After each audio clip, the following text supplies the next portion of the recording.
మరికొన్ని రోజుల్లో గణనాథుని నామస్మరణతో భాగ్యనగరం మార్మోగనుంది. వీధి వీధిన బొజ్జగణపయ్య కొలువుదీరి నవరాత్రుల పాటు పూజలందుకోనున్నాడు.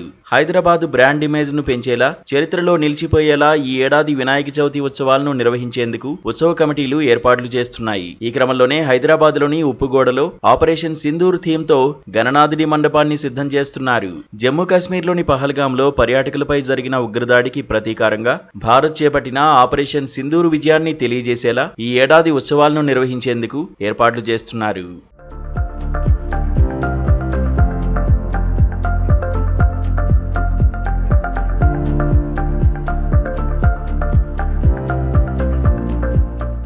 ఇందులో భాగంగా ఆపరేషన్ సింధూరులో భారత దళాలు ఉపయోగించిన అత్యాధునిక ఆయుధాలు, క్షిపణుల ఫోటోలతో గణనాథుడి మండపాన్ని అలంకరిస్తున్నారు. రాఫెల్ యుద్ధ విమానాలు, పాక్ దాడులను తిప్పికొట్టడంలో కీలక పాత్ర పోషించిన భారత advanced defence system S-400 missile system తో పాటు బ్రహ్మోస్ క్షిపణి వ్యవస్థ, INS విక్రాంత్ సహా ఆపరేషన్ సింధూర్ కు సంబంధించిన పూర్తి సమాచారాన్ని తెలియజేసేలా ఫోటోలను ఏర్పాటు చేశారు.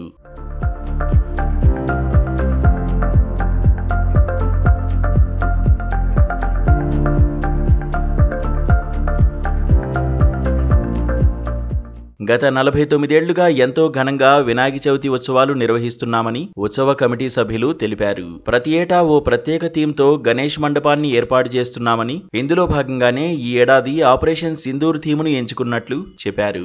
మాది మల్లికార్జున స్వామి నగర్, లలితాబాగ్, ఉప్పుగూడ. మా యూత్ అసోసియేషన్ వచ్చేసి మల్లికార్జున స్వామి నగర్ యూత్ అసోసియేషన్ అని చెప్పేసి ఉంది. ఈ అసోసియేషన్ స్టార్ట్ అయ్యి మా నాన్నలు వాళ్ళ ఫాదర్ తరఫు నుంచి స్టార్ట్ అయింది. 49th ఇయర్ ఇది. నెక్స్ట్ ఇయర్ 50 వస్తుంది. మేము ప్రతిసారి ఏదైనా కొత్తగానే క్రియేట్ చేయాలని ప్రయత్నిస్తుంటాము. 2023లో చంద్రయాన్ వచ్చినప్పుడు చంద్రయాన్ ప్రాజెక్ట్ చేసినాము. ఈసారి ఆపరేషన్ సింధూర్ ఎంచుకున్నాం.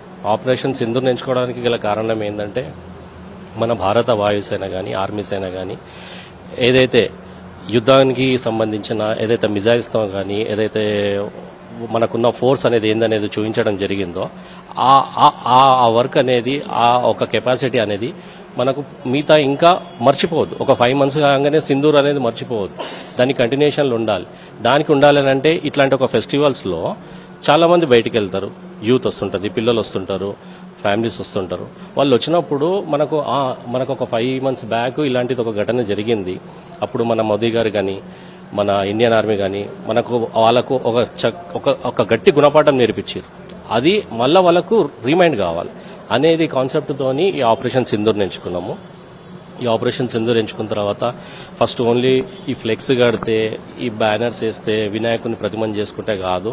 దాంట్లో వాడిన మిజైల్స్ ఏముండే, దాంట్లో సబ్జెక్ట్ ఏందనేది ఒక బ్రహ్మోస్ వెహికల్స్ కానీ, S-400 వెహికల్స్ కానీ, బ్రహ్మోస్ మిజైల్స్ కానీ, ఇట్లా ఆర్మీకి సంబంధించిన ఏవైతే మేము బ్యానర్స్ కానీ, ఏవైతే ఫ్లెక్సెస్ కానీ, మిజైల్స్ ఫొటోస్ కానీ ఇవన్నీ ప్రింట్ చేసి మా టెంపుల్ ప్రైమిసెస్లో మొత్తం పేస్ట్ చేసి పబ్లిక్కి చూపించే ప్రయత్నం చేస్తున్నాం.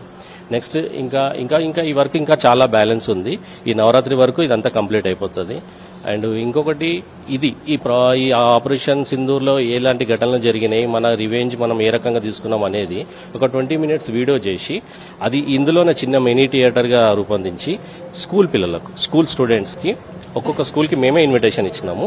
స్కూల్ పిల్లలకు ఇన్విటేషన్ ఇచ్చేసి వాళ్ళకు ఆ 20 minutes వీడియోని చూపించి వాళ్ళని ఇంకా ఎడ్యుకేట్ చేయడానికి ప్రయత్నం చేస్తున్నాం. వాళ్ళకి తెలియాలి ఇండియన్ ఫ్యూచర్లో మనం గీట పెద్దగా అయిన తర్వాత భారత్ గురించి ఏం చేయాలి, ఇండియా గురించి మనం ఎలాంటి పోరాడాలి, మన ఆర్మీ ఏంది, మన నేవీ ఏంది అనేది వాళ్ళకి తెలియాలనే ఉద్దేశంతో ఈ ఆపరేషన్ సింధూర్ని తీసుకున్నాం. ఈ ఆపరేషన్ సింధూర్ తీసుకొని గీట మాకు ఆల్మోస్ట్ ఒక 2 months 2.5 months అయింది. స్టిల్ ఇంకా కంటిన్యూ అవుతుంది. ఇంకా వర్క్ చాలా బ్యాలెన్స్ ఉంది. ఇంకా ఇది నవరాత్రులలో మీకు కంప్లీట్ పిక్చర్ అనేది అవుట్పుట్ కానీ, బయట నుంచి కానీ, లోపల ఉన్న అరేంజ్మెంట్స్ కానీ, ఈ థియేటర్ కానీ అప్పుడు ఇంకా క్లియర్ కట్గా కొంచెం డీటెయిల్స్గా తెలుస్తుంటుంది.